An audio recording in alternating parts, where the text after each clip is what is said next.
And that's exactly what these practices cultivate. So that's a wonderful interjection. The industrial strength mind, industrial strength meditation is somewhat paradoxically cultivated, in fact, by space. And it's really quite interesting.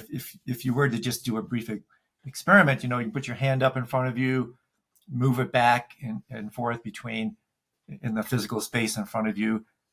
On one level, space is literally the softest thing in the universe, right? There's nothing softer than space, right? Mm-hmm. Well, at the same time, there's nothing more indestructible than space. You can't cut it, you can't burn it. And so what this practice does is so beautiful. It uses the relationship between inner and outer space, because outer space is not the same as the inner space of the mind, but neither is it different.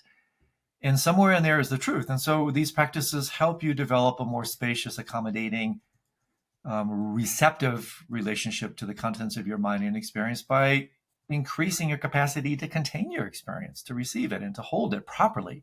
So the biggest issue is we don't hold our experiences properly. In fact, we squeeze our experiences. And that's where we unwittingly, double entendre intended, we unwittingly pinch ourselves and look elsewhere for the prick.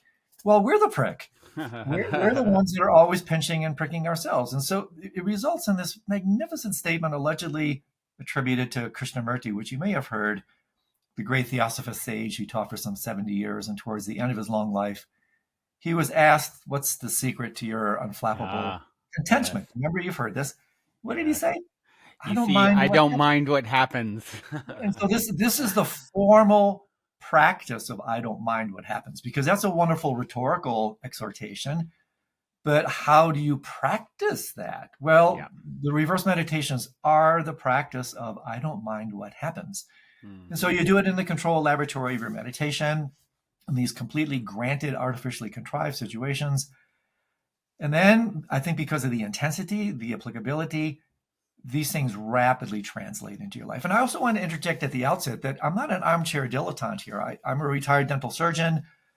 I know all about the pathophysiology of pain. I have participated in scientific studies, neuroscientific laboratory studies with meditators around pain. I've written tens of thousands of prescriptions for narcotics, and I've dealt with pain at a physical level for decades. I've been in the pain business. So I don't come into this in a facile manner, and I also don't dismiss the deep, intractable nature of chronic pain and people who are struggling with cancer and all these sorts of things. But even then, when people say, well, what about this? What about that? Even then, I'll say, well, I agree with you, but let's pause for a second. Have you ever stopped to inquire about pain in your relationship to it? What is this thing called pain? And so what I do in the book in tremendous detail, I use principally pain because that's arguably the most unwanted experience and the most universal.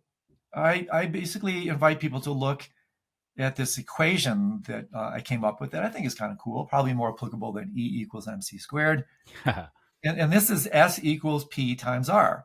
Suffering equals pain times resistance. Suffering and pain are not the same thing.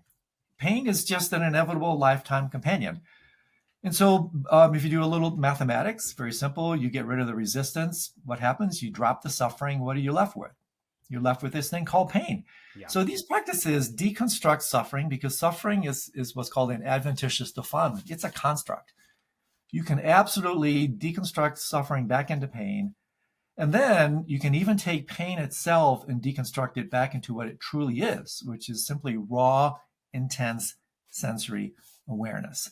And again, personal experience. When I was, I guess it was maybe 20 years ago, I had one of the most intensive, painful experiences possible. I had blinding, raging kidney stones. If you ever had those, they're even in the pain business, they're just excruciating. And so I woke up in the middle of the night, 3 a.m. I did a real quick kind of differential diagnosis, tapped my side, and I said, oh my God, kidney stones. And so I looked at the watch and I go, okay, I'm going to go to the ER. No, the urologist is not going to arrive until the morning. I'm going to be up all night in a cold waiting room. So I gobbled 800 milligrams of ibuprofen, didn't touch it.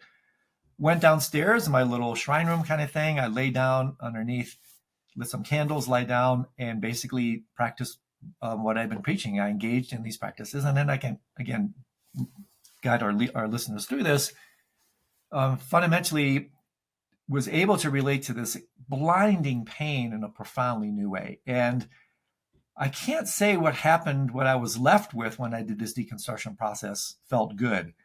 But here's the thing, Brandon, it didn't feel bad. So I basically was able, using these practices, to deconstruct suffering back into pain, to deconstruct pain back into this raw, intense sensory awareness thing. And that's what I was left with. It was still really intense, but in the most ineffable way, it didn't hurt. Right. And so I'll go through a little bit later, like, well, how is that even humanly possible? But it is possible. And studies with advanced meditators have absolutely shown this. This stuff is not just rhetorical. There's data on it. My personal experience bears it out. And then my informal studies, so to speak, in these programs I've done over the years, touting these practices, has also confirmed to me that, hey, wait a second, this form of meditation really has traction. Yeah. Yeah. It's kind of, it makes me think of, a lot of, let's say, suffering comes along with the story along with it, right? It's like, the difference between if I hit you, let's say, you can then tell a story of, oh my gosh, Brandon abused me. I experienced trauma. This is an atrocity. This is wrong, versus, the story of a physical event happened. A knuckles struck my cheek and there was a stinging sensation. And you know what I mean? It's like the different, a lot of times, I'm just curious how you sort of view that, because so much pain comes from, sort of the story of disempowerment that we bring along with it, versus this is an event that happened in the universe as it continues to unfold itself. Well, that's actually very compelling, even the languaging that you're using, because in my own playful languaging, and I'll elaborate on this using somewhat political terms, this practice is a peaceful transfer of power. And by that, what I mean is exactly what you're saying. In the most sophisticated unconscious way, we project, we imbue onto phenomena, in this case, unwanted phenomenal experience, a power that experience doesn't inherently have.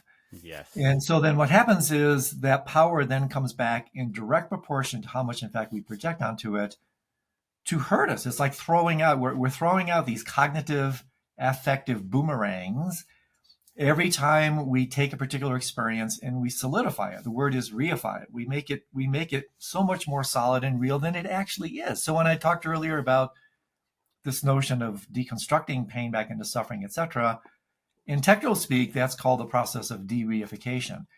This is a big term and super important to know, because I invite people who are listening, don't take my word for it. Kick the tires, test this against your own experience and see if it's true. But I would put forth as something that you can test, that we suffer in direct proportion to how solidly we take the contents of our world and the contents of our mind. And so in exactly the way you're talking about, if we can take ownership of our narrative projections, take ownership of all the things that we project onto simple sensory experience, we empower ourselves and simultaneously disempower the so-called external phenomenal world. The power is basically returned back to the source, which is us. And so therefore, these practices are tremendously empowering. It's like I said earlier, we're pinching ourselves and looking elsewhere for the prick. Well, if we understand that we're the prick, if we understand that we're the ones that are always pinching ourselves, then we can back off for a second and say, hey, wait a second. I'm going to look in the mirror. You want to blame somebody for your agony or your ecstasy? Look in the mirror. Yeah. Nobody, and that includes no person, unless they physically assault you, of course, no person or phenomena has the power to adversely affect you unless you give them that power. It's literally in the Tibetan language, it's called shenwang, which is other power. It's this imputation projection of the power that we had that we throw away, we throw onto others. We give them. Here's a really quick example, just a wonderful colloquial example, Brandon. So imagine you're in New York City and you've been walking back and forth to work for years. and you've been passing this particular person for years, never really had a chance to connect at all. And one day you're at so the person has like zero impact on you, right? Zero effect. Well, Yep. you wait at a stoplight one morning and you strike up a conversation. And the next thing you know, you have a cup of coffee. And the next thing you know, you go on a date. And the next thing you know, you're engaged. You get the idea. Mm-hmm. And now all of a sudden, the exact same person that several months ago had zero power over you, unless they fell on top of you physically, Mm-hmm. all of a sudden now they don't return a text and your life is falling apart. Right. They don't return a phone call and you have an emotional heart attack. Well, what's really going on there? I mean, this is revelatory of how it is that we have projected all this power onto this person, and then that power comes back to hurt us. And so I often playfully say, eventually, with mature relationships, you fall out of love and into reality. And by that, what I mean is you fall out of conventional love, which is your projections. That's why we're so enamored at first, because we plaster this poor person with all our projections. And Right. then if you're with them long enough, you wake up one morning, you look over and you go, like, I don't even know this person. Well, that's because their projections have worn off. Right. And now you're left with what's really happening. And so the reverse meditations actually do this in a much more direct, concerted environment. So you don't have to wait months, right? You Right. can get the lessons so much quicker, accelerate your psychospiritual development. And again, put your meditation in reverse, you'll find yourself going forward. Yeah. Yeah. It's, I've always, I've always thought in people in my world, in my community, will often make reference to this idea of falling in love, which, it's like, what if we were to rise in love and, and not fall? And I think that's really kind of what you're speaking to. It's like seeing things as they are and not, As we want them to be. Absolutely. yeah. Yeah.